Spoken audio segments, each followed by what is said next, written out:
Hello, and welcome to the Hack Divorce Course Parenting Module. My name is Michelle. I'm a family law mediator and creator of the Hack Divorce Course. Check out the link below to download the free parenting module workbook that accompanies these videos. And if you are a DIYer and would like to write your own separation agreement, click on the link below to purchase my definitive sourcebook of family law separation agreement clauses.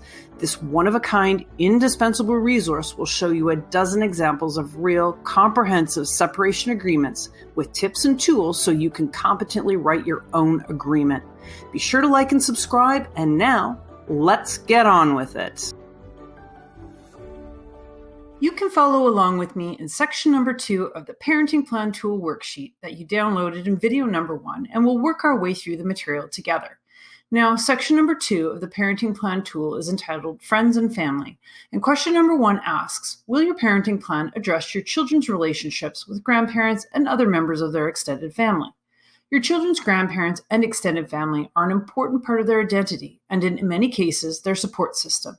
Ensuring that these people remain connected to your kids, even if you don't necessarily get along with them, is part of your parental responsibility. Of course, there are circumstances where it's not safe for this to be the case, but these situations are beyond the scope of this course. If this happens to be you, you need to reach out for some professional support and advice. However, whenever possible, support and promote good relationships between your children and their extended family. Try to accommodate participation in events with these people and encourage regular communication. Moving on then, question number 2 asks, will each parent be responsible for maintaining relationships with their side of the family while the children are in their care? What role will other family members play in your children's lives? So it stands to reason that each party should take on the lion's share of the responsibility to keep the kids connected with their side of the family. What's more, if grandparents or aunts and uncles are providing childcare for your kids, that can be acknowledged in your agreement. Here's an example of a clause that you may wish to include to this end. More examples are in the Real Agreements PDF file. The section is entitled Parenting. It's in the children's best interest to continue relationships with their maternal grandparents named Bruce and Ginny Smith. These grandparents will have reasonable telephone access to the children and may schedule regular visits with the children. A slightly different clause might read, the grandparents, Bruce and Ginny Smith, can babysit the children if John, their son, is unable to care for the children during his residency time. Remember, extended family can be an invaluable source of support for single parents because not only can they help provide much-needed relief from parenting tasks, they can also provide rides to activities, supportively attend special events, and provide an extra shoulder to lean on when things get tough. Okay, question 3 asks, how will the children spend time with their friends? Maintaining social relationships is super important for kids who are going through a separation.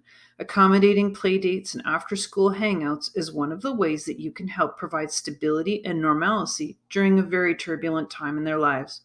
Coordinating dates with friends is something that you and your ex may need to communicate about on a regular basis, so think about how best to do this in your situation. Can you talk on the phone, or is it an email or a text? Enforcing strong boundaries around communication with your ex is important, but be reasonable and not intentionally difficult to deal with, because that can add extra stress and anxiety into your child's life, which is probably already pretty challenging. Question number 4 asks, who will take the children to social events such as birthday parties, sleepovers, and extracurricular activities and arrange for and/or pay for associated purchases, for example, birthday presents? In most cases, the parent that the children are having parenting time with will provide transport and make arrangement for social events that happen to be on their residency time. Sometimes an event may overlap with the other parent's parenting time, and this will require good communication. If gifts or other purchases are needed to be made for these special events, the parents will have to work out who pays for these things. If one parent has primary residency with the kids and is receiving child support, it may be reasonable for that parent to make the purchases. However, that's not necessarily the case. The cost may be shared between the parents, or perhaps they will switch off who pays from one event to another. Question number 5 asks, who will attend family events? Determining who can attend family events can be a bit dicey, especially if new partners are involved. I'll discuss how to deal with new partners in a later video. If the family event is a birthday, a wedding, a graduation, or some other milestone achievement that would normally include family members from each side of the family, it's best to see if you can reasonably accommodate including everyone for the sake of the kids. However, if doing so would cause hardship or a falling out, then this information should probably be shared with the children at an age-appropriate level so that you can explain to them why some people will not be attending the special event. Don't volunteer any more information than is necessary in these sorts of circumstances, and try really hard not to make judgmental statements about the family or friends that are causing the upset. Also, give your kids the opportunity to ask questions and process in a way that benefits them. Again, try really hard to be supportive and not judgmental in as much as it's possible. You're doing this for the benefit of your kids. As much as it feels good to take a jab when somebody's really burned you or treated you unfairly, you need to model acceptable and appropriate behavior to your kids, and hopefully they'll exhibit that same mature behavior in response to other challenging situations too. Question number 6 asks, if each of your children has a different parenting arrangement, how will you support their sibling relationships? Will your parent arrangements include time for the siblings to be together? If you're in a situation where the kids aren't all living together under the same roof, it's extremely important that intentional steps and plans are made to keep the kids connected with each other. When possible, plan overlapping parenting time where the kids will all be together for an afternoon, a day, a weekend, or for some other special occasions. We're now working in section number 3 of the parenting plan tool entitled Belongings. How you manage your children's belongings will be influenced largely by your residency situation. In question number 1 of this section, we see that we're being asked if the kids' belongings will travel back and forth with them. There may be special items, such as electronics and comfort items, that will travel regularly between your children's homes. If a child has primary residency with one parent, the parent that has the children less frequently may not have as many kids' clothes and accessories at their house. It might be necessary for the kids to bring outdoor clothing or their soccer outfit or their ski equipment when visiting this parent. Again, good communication is key here. Avoid petty disputes whenever possible, and no matter what, do not put your children in the middle of a disagreement. Catching the kids in the middle is particularly damaging to their emotional well-being, and it can inadvertently put a strain on your relationships with them, particularly as they get older. Question number 2 asks if you have 2 sets of certain items for the kids. This could be anything from rubber boots to outdoor gear to electronic items. Again, this will be influenced by your residency situation and what is most reasonable for your family. Finally, question number 3 asks, who pays for what?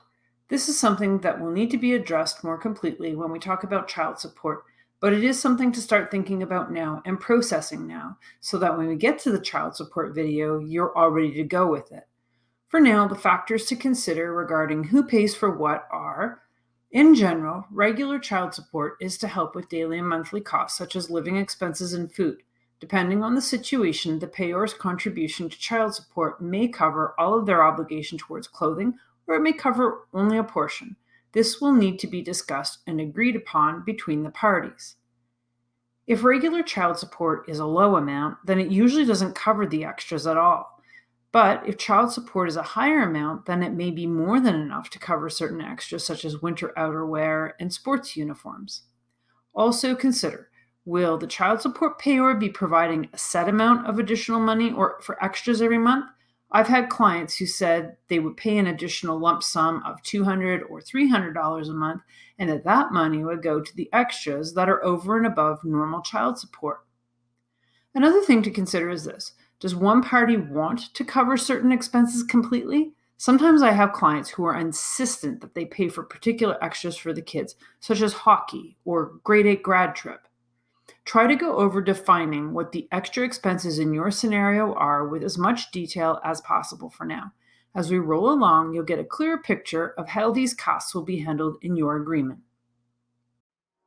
Thank you for watching, and don't forget to grab your copy of my indispensable resource for writing your own separation agreement, the definitive sourcebook of family law separation agreement clauses. Like and subscribe, and I'll see you soon.